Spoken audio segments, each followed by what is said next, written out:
गुरुजी संगत जी, जय गुरुजी, शुक्राना गुरुजी। गुरुजी के चरणों में हमारा बहुत बहुत बहुत शुक्राना। गुरुजी को कोटि-कोटि प्रणाम। गुरुजी की प्यारी संगत जी को नमस्कार। जय गुरुजी संगत जी। आज सत्संग शुरू करने से पहले हम गुरुजी का मंत्र जाप करते हैं। ओम नमः शिवाय, शिवजी सदा सहाय। ओम नमः शिवाय, गुरुजी सदा सहाय। संगत जी, आज हम शेयर करेंगे एक आंटी जी का सत्संग जय गुरु जी, शुक्राना गुरु जी। मैं अपना पहला शुक्राना सत्संग शेयर करना चाहती हूँ। मेरा नाम रुचि है और मैं गुरुजी से 2023 में ऐसे ही पड़ोस में एक लेडी रहती हैं जिनके किसी रिश्तेदार को ब्लड कैंसर था। तो उनको डॉक्टर्स ने जवाब दे दिया था कि 1-1.5 महीने से ज़्यादा आपकी लाइफ बची नहीं है। उनकी वाइफ बहुत परेशान थी, इधर-उधर भटक रही थी, तो किसी ने उनको गुरुजी के बड़े मंदिर का पता दिया। उनको भी पहले भरोसा नहीं था, बट फिर उन्होंने सोचा कि जब इतना कुछ कर रहे हैं तो चले जाते हैं। वहाँ से उनको जल प्रसाद मिला और वो जल प्रसाद लेके आई और उन्होंने वो अपने पति के कमरे में रख दिया। दूसरे दिन से उनकी तबीयत एकदम ठीक होने लगी और हफ्ते 10 दिन में डॉक्टर्स को भी विश्वास नहीं हो रहा था कि जो मरीज़ इतना सीरियस था अचानक से एकदम से ठीक कैसे होने लगा। तो वो ऐसे मुझे बता रही थी। तो उनके बच्चों के गले में गुरुजी के स्वरूप के लॉकेट डले हुए थे। तो एक दिन ऐसे ही मैंने बच्चों से पूछा तो उन्होंने कहा ये मम्मी के गुरुजी हैं। तो मेरी जो छोटी वाली मेरी जो बेटी है उसने देखा तो बोली कि दिल्ली में तो ये गुरुजी का बड़ा वो है। मेरे भी कई फ्रेंड्स जो है वो इनके घर में ये गुरुजी का है। तो हम लोग पहले ऐसे हंसी मजाक में उड़ा देते थे कि पता नहीं कैसे गुरुजी हैं, जो देखो जय गुरुजी शुक्राना गुरुजी लिखा करता है, ये क्या मतलब है। तो फिर उन्होंने जब मुझे ये सारी बातें बताई कि ऐसे ऐसे मेरे रिश्तेदार को था और वो ठीक हो गए, तो तब भी मुझे ऐसा कोई भरोसा नहीं था उनके ऊपर। मतलब मुझे लगता था कि ठीक है, अब आपका विश्वास है, आप मानते हो गुरुजी को, मैं तो नहीं मानती। तो फिर उन्होंने अपने घर में यहीं पड़ोस में सत्संग किया। उस सत्संग में मैं जा नहीं पाई। मुझे नहीं पता था तब कि जैसे हम अपने घर में भगवान का करते हैं कि पीरियड्स के दिनों में जाना नहीं और वो सब। तो मैंने सोचा अब किसी दूसरे के घर में क्यों जाना उस समय में, तो मैंने मना कर दिया। फिर भी जब सब लोग चले गए तो फिर उन्होंने मुझे बुलाया और बोले कि नहीं नहीं ऐसा कुछ नहीं होता, गुरुजी तो ये सब चीज़ों के लिए कुछ ऐसा बोले नहीं है, आप तो आ जाओ। तो मैं गई और उनके यहाँ से जो उन्होंने लंगर प्रसाद, कढ़ा प्रसाद और जल प्रसाद दिया वो लेके आ गई। तो ये वो मेरी बेटी ने और मैंने दोनों ने खाया। उसके बाद जब उनके घर में दूसरा सत्संग हुआ, उस दिन मेरी फ़्लाइट थी। तो उन्होंने 4 बजे से किया, मुझे 4:30 निकलना था। तो मैं थोड़ी देर के लिए गई, 5-10 मिनट वहाँ बैठी, फिर मैंने बोला कि मुझे जाना है। तो उन्होंने कहा आप गुरुजी से आज्ञा लेके चले जाओ। तो मैं गुरुजी के आगे मैंने सिर झुकाया और मैंने बस ऐसे बोला कि गुरुजी मेरी बेटी बाहर रहती है, उसका ध्यान रखिएगा और उसको हमेशा सही रास्ता दिखाइएगा।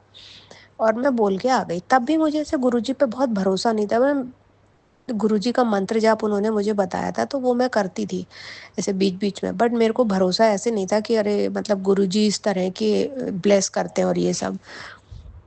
उसके बाद मैं बेटी के पास गई, वहाँ से वापस आ गई और ना मुझे ऐसे बार-बार गुरुजी के मैसेज, मतलब जो यूट्यूब पे वीडियोज़ आते हैं वो दिखते थे कि तू सत्संग इग्नोर कर देती है, आगे बढ़ जाती है।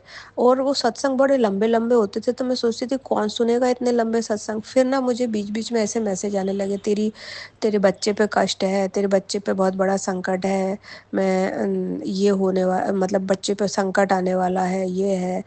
और कभी उसमें बेटा लिखा रहता, कभी बेटी। तो मैं सोचती मेरा तो बेटा है नहीं, मेरी तो बेटी है, तो क्या कष्ट आएगा, मैं काट दूंगा कष्ट और ये किया कर। तो इन्होंने जो हमारे पड़ोसी, उन्होंने मुझे पूरा बताया था कि अमृत वेला ये। तो मेरी अक्सर नींद सुबह खुल जाती है, तो उस समय मैं जितने भी मेरी जब तक नींद खुली रहती मैं ऐसे मंत्र जाप करती हूँ। फिर नींद लग गई तो लग गई। अभी जब मेरी बेटी आई तो उसने बताया कि पिछले महीने रात को वो काम करके अपना ख़त्म और सोने चली गई। पता नहीं कैसे उसका मेन गेट खुला रह गया। तो जिस घर में वो रहती है ऊपर मकान मालिक रहते हैं, नीचे वो लोग रहते हैं। तो वो अकेली थी उस घर में। तो वो कोई आदमी उनके घर में घुस गया और मतलब वो बेटी मेरी सो रही थी, तो उसने सोचा कि बाहर का दरवाज़ा तो लॉक है, तो बेडरूम भी लॉक नहीं था। तो वो आदमी ने उन लोगों का लैपटॉप उठा लिया और वो बेटी के बेडरूम में उसकी अलमारी तक आ गया। अचानक से उसकी नींद खुल गई, तो वो एकदम चिल्लाई, मतलब नींद में से एकदम उठते से आवाज़ तो निकलती नहीं, तो जैसे भी वो चिल्लाई वो आदमी भागा। भागा तो मेरी बेटी ने उसको, मतलब उसका पीछा किया कि क्या लेके भाग रहा है, और मतलब वो दरवाज़ा लॉक किया उसने और वो मेन रोड तक उसके पीछे पीछे भागती गई। वहाँ चौकीदार भी बैठे थे कॉलोनी के, सब वही, अरे क्या करेंगे जाकर, अब तो वो चले जाएंगे। और ऐसे करते करते वो मेन रोड तक गई, वहाँ पे शायद उनका कोई दूसरा साथी होगा, उसके साथ वो चला गया। बाद में पुलिस में रिपोर्ट वगैरह की, बट लैपटॉप तो मिल गया। लेकिन मैं ये सोच के मेरे को मतलब इतना डर लगा कि अकेली लड़की घर में सो रही थी, अगर वो आदमी कुछ भी कर देता, आप तो समझ सकते हो कि वो क्या क्या कर सकता था। मार डालता, गला काट देता, कुछ और कर देता, और ये उसके पीछे उसको पकड़ने दौड़ रही है, और उसके बाद भी वो भगा चला जा रहा है, उसने कुछ नहीं किया, भाग गया वो।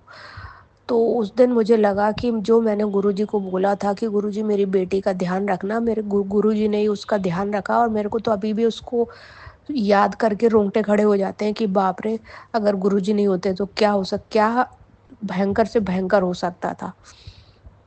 तो संगत जी, मेरा तो ये पहला एक्सपीरियंस था। मतलब मुझे, मेरे पास तो गुरुजी का स्वरूप भी नहीं है, और ऐसे लोग कहते हैं कि हमें इधर दर्शन हुए, मैं उधर, मुझे तो ऐसे मतलब बटरफ्लाइज मुझे खूब दिखती हैं, बट मेरा ध्यान ही नहीं जाता था उस तरफ कि ये गुरुजी मुझे मतलब मुझे इंडिकेट कर रहे हैं कि देख मैं हूँ यहाँ पर। मुझे अब जाके मुझे लगता है कि हाँ, मुझे उस समय वो बटरफ्लाई दिखी थी जो कि मुझे कभी नहीं दिखती थी, या बहुत ही रेयरली एक आध बार दिखी होगी, पर उस समय मैंने ध्यान ही नहीं दिया इन चीज़ों पर। तो मुझे लगता है कि आजकल अभी मैंने अपनी बेटी को भी ये बात बताई कि देखो ऐसे ऐसे था।